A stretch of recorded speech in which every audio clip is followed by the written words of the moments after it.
our own law here.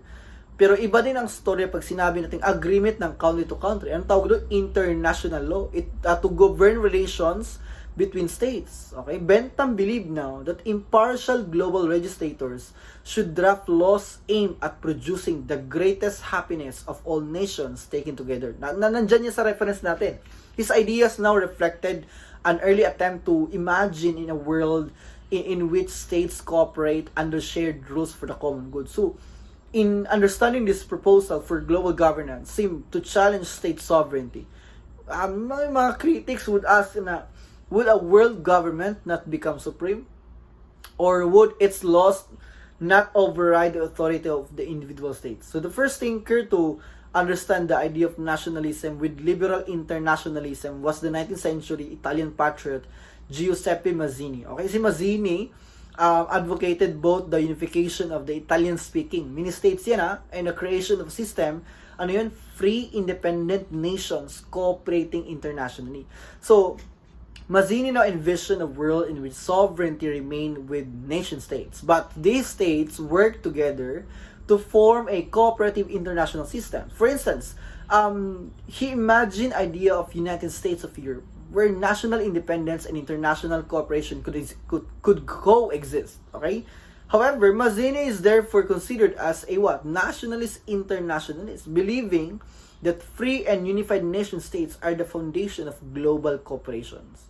So, Mazzini's ideas now influence US presidents. Sino yun? Sa reference natin, nakalagay dyan si President Woodrow Wilson, 1913 to 1921. One of the 20th century most prominent internationalists. So like Mazzini now, Wilson saw nationalism as a prerequisite for internationalism. Even this one, he promoted the principle of self-determination. Okay, sino yun? Si President Woodrow Wilson, asserting that nations have the right to govern themselves freely and independently. So Wilson now also believed that only democratic nations could build a system of international cooperation grounded in what? Law, peace, and arbitration. So during nangyari ang World War I, actually, Wilson championed the creation of League of Nations. Okay, siya yung naggumawa ng League of Nations. Yung naka-indicate sa natin, reference.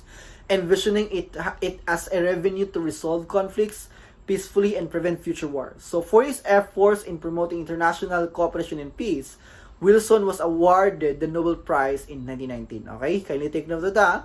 Nobel Prize in 1919. Sino ang main proponent niyon? Si President Woodrow Wilson. So the League of Nations now was an international organization created at the end of World War I. Okay? In 1918. So its primary purpose now was to provide a forum where countries could resolve disputes peacefully, promote international cooperation, and prevent future wars. So, US President Woodrow Wilson championed its creation, believing that a system of diplomacy and arbitration could maintain global peace. So, that's why its significance, it provides the evolution of internationalist thought from theoretical proposals to practical institutions. So, the League of Nations now, baka mag-wonder ka, according sa concept na meron si Woodrow Wilson, it was established at the end of World War I. Okay? So, nakakuha ng award si Woodrow Wilson Nobel Peace Prize in 1919. So, ironically now, ito yung pinaka-challenging or plot twist sa discussion ng League of Nations. You know, so ironically now, the United States did not join the League. So, due to strong opposition from the US Senate. So this absence, along with other structural weakness, limited the League's effectiveness. So it was ultimately unable to prevent the outbreak of World War II. Kasi nga, nangyaring World War I, papunta na naman ngayon ng World War II. No? Western countries at Eastern countries ay grabe na talaga yung away nila. So as aggressive nationalist powers, the Axis powers now, Hitler's Germany, Mussolini's Italy, and Hirohito's Japan ignored international cooperation and sought to dominate other nations before. So that's the context of colonization then. So the League could not stop their expansion, and internationalism was temporarily eclipsed amid the global conflict. So between the Axis powers and the Allied powers, including the United States, the United Kingdom, France, Holland, and Belgium. So despite its failures, the League left an enduring legacy. It gave birth to specialized international organizations that continue to operate today. such as what? World Health Organization or WHO or the ILO. Okay? International Labor Organization. Ito yung dalawang context na meron ang League of Nations. Okay? Can you take note of that? Importante, no? Huwag mo yung kalimutan. More importantly, it serves as a blueprint now for future international cooperation, laying the groundwork for the creation of United Nations in 1946. So, in summary, pinag-usapan natin ang principles of liberal internationalism from Kant. It reflected the need for common international principles to prevent conflict. Kay Mazzini naman, it upheld cooperation and mutual respect among nation states. From Wilson naman, it emphasized democracy, self-determination, and the idea that sovereign nations could voluntarily work together for global peace. Okay, now, with this one, Mazzini advocated nationalism. Okay, can you take note of that? Because as the foundation for international cooperation, one of his biggest critics, you know what, sino? Si German socialist philosopher, si Karl Marx. Okay, he was a German socialist philosopher.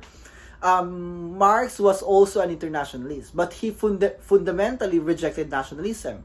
He argued that nationalism rooted people in domestic concerns, preventing them from seeing the broader global struggle for justice and equality. So instead of dividing the world into countries, Marx divided it into classes, which means the capitalist class included the owners of factories, companies, and other means of production, while the proletariat class consisted of those who did not own production but work for the capitalists. So Marx now and his co-author, nakalagay sa reference dyan, si Engels, maintained the proletariat had no nation. You know why? Their famous rallying cry, workers of the world unite. You have nothing to lose but your chains. Na ibig sabihin, it emphasized the need for workers to transcend national boundaries and unite globally against economic oppression. So they opposed nationalism because it could make workers identify with the capitalists of their own countries rather than with fellow workers worldwide. So after Marx's death in 1883, you know what? His followers sought to put his vision into practice by establishing what? Socialist International. So nakalagay sa reference natin or called as what? SI in 1889 in Paris, France. So this organization united yan sa European Socialist and Labor parties to what? To promote worker solidarity across borders. So although the Socialist International was short-lived, it achieved significant reforms like the declaration of May 1 as Labor Day, okay, na-experience natin yan dito sa Philippines rin, and the creation of International Women's Day, and a successful campaign of what? 8-hour workday. So context yan ng Socialist International. So these accomplishments demonstrated the practical impact of Marx's ideas about global worker unity. Okay, so now let's proceed sa idea ng Socialist International because it collapsed during World War I as its member parties were unable to or unwilling now to act collectively.